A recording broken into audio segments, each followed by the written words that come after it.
မင်္ဂလာပါ Our Stories Channel ကနေပြီးတော့ကြိုဆိုပါရစေဒီနေ့ကတော့စင်ကာပူမှာဒီ expat cancel လုပ်ပြီးတဲ့အခါမှာဒီစင်ကာပူနဲ့မလေးရှားကိုအဝင်ထွက်လုပ်ပြီးတော့နောက်ထပ်ဒါ3လလောက်ဘယ်လိုနေခဲ့တယ်လဲဆိုတဲ့ညီမရဲ့ဒီအတွေ့အကြုံကို sharing လုပ်ပေးမှာဖြစ်ပါတယ်စမကဒါ expat ကို cancel မလုပ်ခင်မှာဒါမလေးရှား visa ကိုအရင်လျှောက်လိုက်တယ်ပေါ့နော်။ဘာလို့လဲဆိုတော့ဒီ expat cancel လုပ်ပြီးတော့မှ visa လျှောက်တယ်ဆိုလို့ရှိရင်ဒါကကိုကဒါ visit pass ဖြစ်သွားတာပေါ့နော်။ visit pass နဲ့ visa လျှောက်တယ်ဆိုလို့ရှိရင်ဒါ single entry visa ပဲရမှာဖြစ်တဲ့အတွက်ကြောင့်မို့လို့ကိုကဒါနောက်တစ်ခါတွေထပ်သွားမယ်ဆိုရင်ဒါထပ်လျှောက်နေရတဲ့အခါကြလို့ရှိရင်ပတ်စံနဲ့ကုန်တယ်ဒါအလုပ်လည်းရှုပ်တယ်ပေါ့နော်အဲ့တော့ကိုကကိုရဲ့ဒီ expat ကို cancel မလုပ်ခင်မှာmultiple entry visa လျှောက်လိုက်တဲ့အခါကျတော့သူကဒါသူ့ရဲ့ဒီ validity က6လရှိတဲ့အခါကျတော့နောက်ထပ်6လအတွင်းကိုဒီမလေးရှားနဲ့စင်ကာပူကိုဒါအဝင်ထွက်လုပ်ပြီးတော့ဒါကိုရဲ့ stay ကိုဒါအသက်ဆက်တာပေါ့နော်တက်တက်တူတဲ့တက်တန်းတိုးပြီးတော့ဒါနေလို့ရတယ်ပေါ့လေအဲ့တော့ကျွန်မကဒါပထမတစ်ခါဒါ expat cancel လုပ်လိုက်တဲ့အခါကျတော့ဒီမှာ visit pass နဲ့ရက်30နေတယ်ပြီးတော့ရက်30ကြာတဲ့အခါကျတော့ဒီ multiple entry visa နဲ့ဒီမလေးရှားကိုဒါပထမအကြိမ်ဝင်သွားတယ်ပေါ့နော်မလေးရှားမှာဝင်ပြီးတော့မလေးရှားကိုဝင်တဲ့အခါကျတော့အဲ့ဒီမှာမလေးမှာနေထိုင်ခွင့်ရက်ပေါင်း30ထပ်ရတယ်။ဒါပေမဲ့ကျွန်မကတော့ဒီမလေးမှာရက်30မနေဘဲနဲ့ဒီတရက်လောက်ပဲနေပြီးတော့ဒီစင်ကာပူထဲကိုပြန်ဝင်လာတယ်ပေါ့နော်။အဲ့တော့ကိုကဒါပထမအကြိမ်ပြန်ဝင်လာတာဖြစ်တဲ့အတွက်ကြောင့်မို့လို့ဒီ auto lane ကနေပြီးတော့မှဒါဝင်လို့ရတယ်ပေါ့နော်။ auto lane ကနေဝင်လို့ရတဲ့အခါကျတော့ဒါ officer နဲ့လည်းတွေ့ကြမလို့ဒီတိုင်းပဲဝင်လာတာဖြစ်တဲ့အတွက်ဒီကိုရဲ့ passport ကိုဒီ scan လုပ်ပြီးတော့ဒါ auto lane လို့ခေါ်တာပေါ့နော်အဲ့ကနေဝင်လာတာဖြစ်တဲ့အတွက်ဒီကို return ticket တွေလည်းပြကြမလို့ဘူးဒါ officer နဲ့လည်းဒါတွေ့ကြမလို့ဘူးပေါ့နော်အဲ့လိုနဲ့ဒီမှာကဒါနောက်ထပ်ဒီစင်ကာပူမှာနောက်ထပ်ရက်30ဒါထပ်ပြီးတော့နေခဲ့တယ်အဲ့တော့အဲ့အတော်အတွင်းမှာဒီမှာကနောက်ထပ်အလုပ်ကဒါ pass ကမလျှောက်ပြီးရသေးတဲ့အခါကျတော့ဒီမှာကနောက်ထပ်တစ်ခါထပ်ပြီးတော့ဒါ stay ထပ်ရှောက်ရတယ်ပေါ့နော်အဲ့တော့အခါကျတော့လေဒါဒုတိယအကြိမ်မလေးကိုထပ်ထွက်တဲ့အခါကျတော့လေဒီမှာမလေးကတော့ဒါရက်30ထပ်ရတယ်ပေါ့နော်အဲ့ဒီဒုတိယအကြိမ်ထပ်တဲ့အခါကျတော့လေဒီမှာကမလေးမှာရက်30ရပြီမဲ့လို့ရက်30မနေပဲနဲ့တရက်လောက်ပဲနေပြီးတော့ဒါစင်ကာပူထဲကိုပြန်ဝင်လာတယ်ပေါ့နော်ဒါအဲ့ခါကျဒါဒုတိယအကြိမ်စင်ကာပူထဲကိုပြန်ဝင်လာတာဖြစ်သွားတာပေါ့အဲ့ဒီအခါကျတော့သူကကျမကဒါ auto lane ကိုဖြတ်တဲ့အခါကျတော့ဒီ auto lane မှာသူကဒါအဖြတ်မခံတော့ပဲနဲ့ဒီ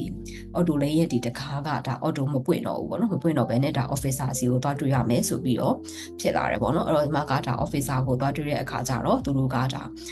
မေးခွန်းမေးတယ်ပေါ့နော်နေဘာဖြစ်လို့ဒီစင်ကာပူကိုဟိုပြန်ဝင်လာတယ်လေပေါ့နော်ဒီ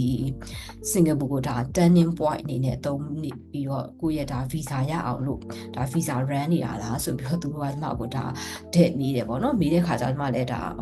မဟုတ်ဘူးပေါ့ငါဒါမိသားစုရှိတဲ့အတွက်ကြောင့်မို့လို့ဒီမလေးကနေပြီးတော့စင်ကာပူထဲကိုပြန်ဝင်လာတာစင်ကာပူကနေပြီးတော့မှဒါမြန်မာပြည်ကိုပြန်มาပေါ့အဲ့ဒီတော့ကြောင့်မို့လို့ဒီစင်ကာပူထဲကိုပြန်ဝင်လာတာဆိုပြီးမှဖြေတဲ့အခါကျတော့ okay သူတို့ဟုတ်ပြီအဲ့ဒါဆိုလို့ရှိရင်ဒီမြန်မာပြည်ကိုပြန်မဲ့ return ticket ပြရမယ်ပေါ့နော်ပြရမှသာပြရမယ်ဆိုပြီးတော့ဒီမှာကိုပြောတယ်ပေါ့အဲ့ဒီချိန်မှာဒီမှာက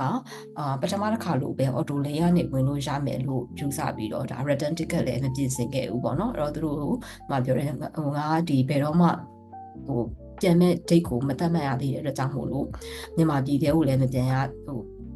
မြန်မာပြည်ကိုပြန်မှုအတွက်ကိုပြန်တဲ့ date ကိုလည်းမသတ်မှတ်ရသေးတဲ့အခါကျတော့ဒါ ticket လည်းမဝယ်ရသေးဘူးပေါ့နော်အဲ့လိုပြောတဲ့အခါကျတော့သူတို့ကတော့ ticket မရှိဘူးဆိုရင်ဝင်ခွင့်မပေးဘူးလို့တော့မပြောပေမဲ့လို့နေအဲ့လိုမျိုးဆိုလို့ရှိရင်ဒါသူတို့တို့ကဒါအခက်ခဲရှိတယ်နေအင်းကိုဒါဝင်ခွင့်ပေးဖို့ကိုအခက်ခဲရှိတယ်ဆိုပြီးတော့သူတို့ကအဲ့လိုပြောတယ်ပေါ့နော်အဲ့တော့ကျမလည်း okay အဲ့ဒါဆိုလို့ရှိရင်တော့ငါအခုချက်ချင်းပဲဒါ ticket ကိုဝယ်လိုက်မယ်ဆိုပြီးတော့အဲ့ immigration ရဲ့အရှိနာမှာရှိရထိုင်ကုန်မှာပဲ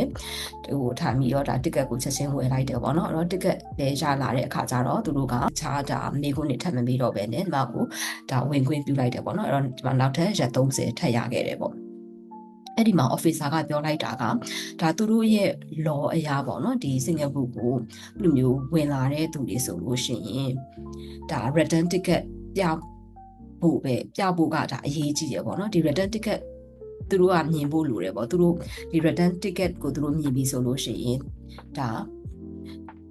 ဝင်လို့ရမယ်ဆိုတဲ့အနေအထားပေါ့နော်အဲ့လိုမျိုးသူတို့ကပြောလိုက်တယ်ပေါ့အဲ့တော့ကျွန်မထင်တာကဒါနောက်တစ်ချိန်နေထပ်ဝင်မယ်ဆိုလို့ရှိရင်လည်းပဲအဲ့လိုမျိုးဒါ return ticket ပြနိုင်မယ်ဆိုလို့ရှိရင်ဒါဝင်လို့ရနိုင်တယ်ပေါ့နော်ကျွန်မကတော့ဒါဒုတိယအချိန်စူးစမ်းပြီးတဲ့ကာလမှာတော့ဒီတခြားအလုပ်တစ်ခုကလည်းပဲကျွန်မတို့ဒါ aspect shop ပြီးရဲ့အခါကျတော့နောက်တတိယအချိန်တော့ဒါထပ်ပြီးတော့လုပ်စရာမလိုလိုက်တော့ဘူးပေါ့နော်ဒါပေမဲ့ကျွန်မတို့ဒီမိတ်ဆွေတွေထဲမှာတော့အဲ့လိုမျိုးဒီစင်ကာပူကို4-5-6 ခါလောက်ဒါအဝင်ထွက်လုပ်နေပြီးတော့ဒါ return ticket ပြပြီးတော့ပေါ့နော်အဲ့လိုမျိုးအဝင်ထွက်လုပ်နေတဲ့သူတွေရှိတယ်အထူးသဖြင့်ကတော့ဒီအသက်ကြီးတဲ့ဒီကိုယ့်ရဲ့မိဘတွေပေါ့နော်ဒီစင်ကာပူမှာနေတယ်ဒါမှမဟုတ်မလေးမှာနေတဲ့ကိုယ့်ရဲ့ဒီမိဘတွေအသက်ကြီးတဲ့သူတွေအဲ့လိုမျိုးအဝင်ထွက်လုပ်နေကြ4-5-6 ခါထက်မနည်းအဝင်ထွက်လုပ်ပြီးတော့အဲ့လိုမျိုးလုပ်နေတယ်ဆိုတာကိုဒီမိတ်ဆွေတွေထဲမှာလည်းရှိတဲ့အခါကျတော့ဒါကိုကဒါ return ticket ပြနိုင်တယ်ဆိုလို့ရှိရင်ဒါ4-5-6 လလောက်တော့လို့နေလို့ရတယ်ဆိုတော့တဘောပေါ့နော်အဲ့တော့ဒီနီလန်လေးကတော့ဒါစင်ကာပူမှာအလုပ်ရှာနေတဲ့လူတွေကို express ကို cancel လုပ်ပြီးလို့နောက်ထပ်အလုပ်တစ်ခုကို join မှုအတွက်ကိုချက်ချင်းဒါဒီချက်ချင်းအဆင်မပြေသေးတဲ့သူတွေဆိုလို့ရှိရင်ဒီလိုနီလန်လေးနဲ့ဒါကိုယ့်ရဲ့ visa သက်တမ်းကိုဒါတိုးလို့ရတယ်ပေါ့နော်အဲ့လိုမျိုးလုပ်ကြည့်လို့ရတယ်ဆိုတဲ့အကြောင်းကိုဒါ sharing လုပ်ပေးတာဖြစ်ပါတယ်အားလုံးပဲအဆင်ပြေကြပါစေဗီဒီယိုလေးကိုအဆုံးထိကြည့်ပေးတဲ့အတွက်ကျေးဇူးတင်ပါတယ်